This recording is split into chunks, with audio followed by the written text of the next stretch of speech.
They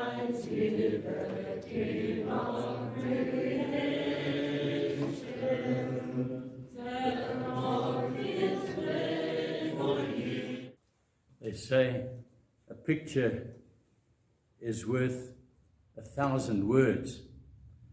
As I was hammering out these words last night and this morning, a few pictures came to mind, and I thought I would share them with you.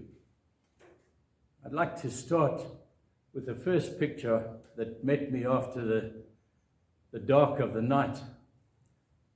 Not the most pleasant of experiences, called a mirror. And I saw before me there, no more a vigorous youth, something of a has-been, facing just 2+ years away from retirement. I love the phrase that once was the title of a movie, "Once Were Warriors." I won't dare to suggest what might have met the ladies this morning as they looked in the mirror. I was well taught to avoid such things. St. Paul's letter to the Corinthians, he speaks about his church there. And for a moment, if we were to consider our local church, the people that you and I represent, what story, what picture does that present to us? What is the average age of those in your diocese or in your congregation? What of the numbers of young vocations? That local church, the picture that faces us there.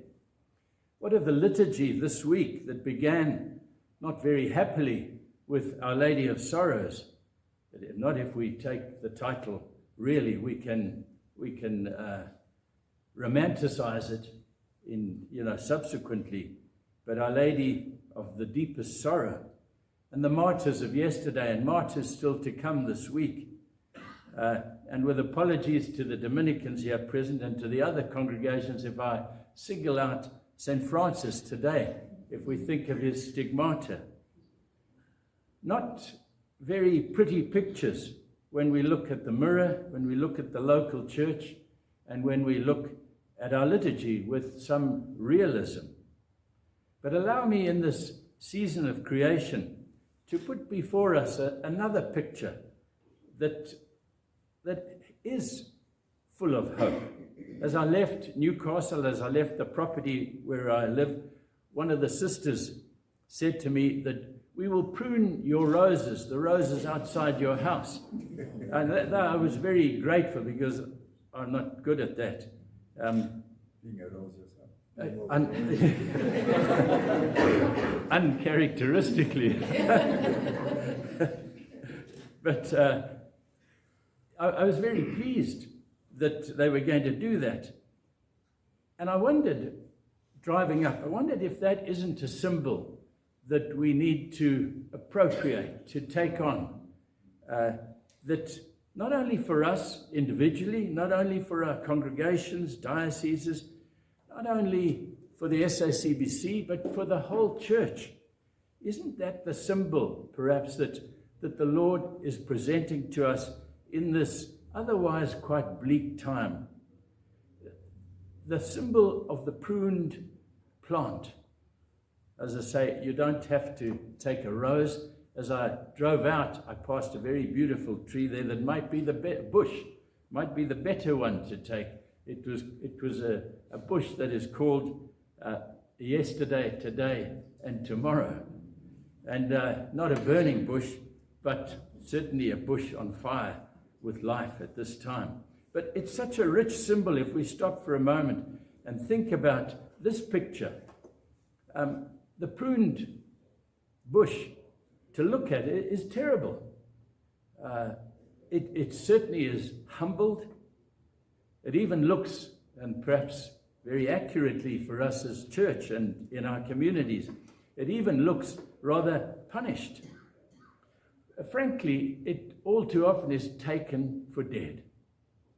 And I think quite a few people might say that of the church today, or certainly more people will want to say that.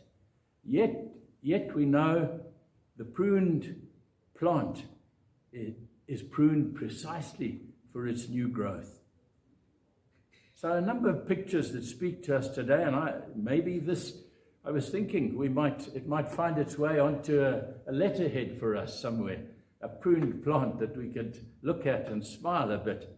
But let the gospel, whatever of the season of creation might say for us, chatting to Father Clement yesterday, I said, all this talk about creation is wonderful and true and necessary, but how many of the people who speak about creation speak of the Creator, who sustains all of creation, in whom all things live and move and have its being?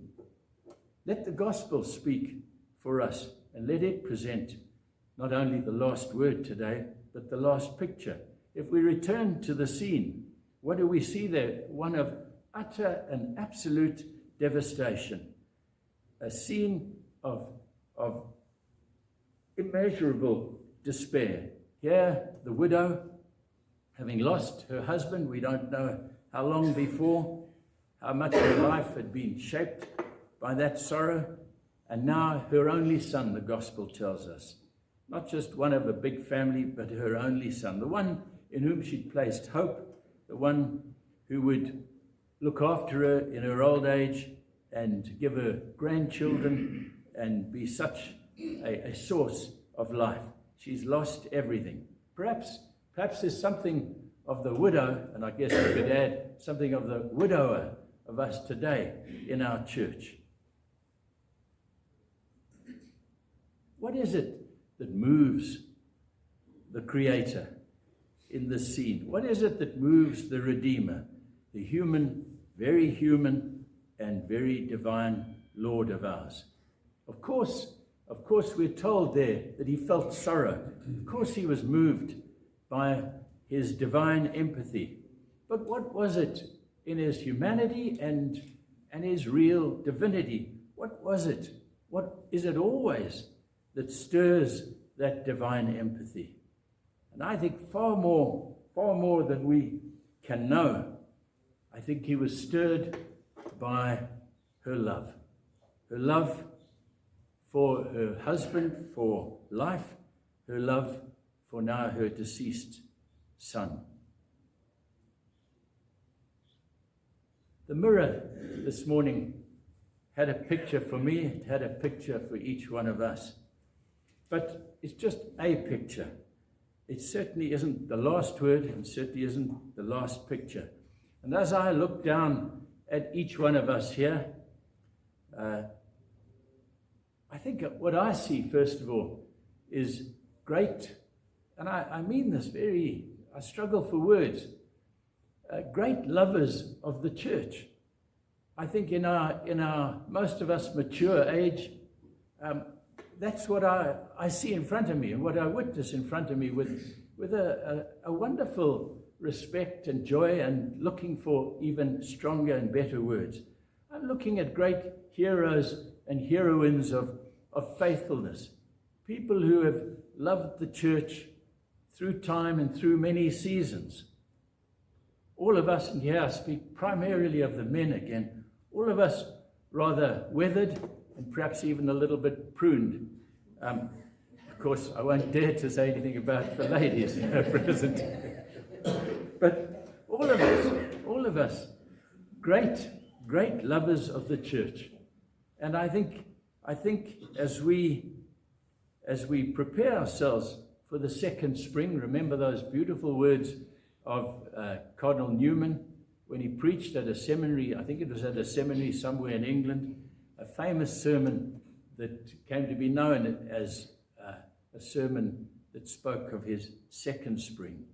As I begin to imagine that, and certainly as I grow older, begin to hope for it more vigorously. There's the vigor.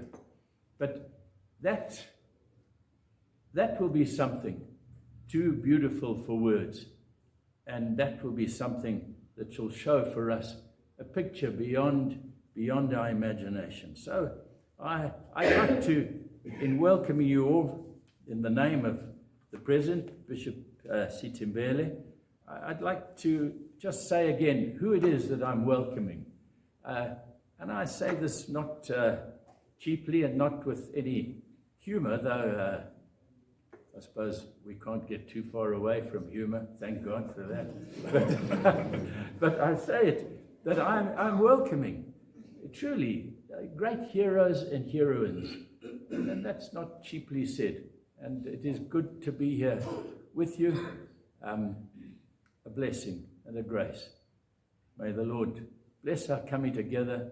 May He bless us in that symbol, that primary symbol, but especially that scene of the gospel. May He bless us with great hope.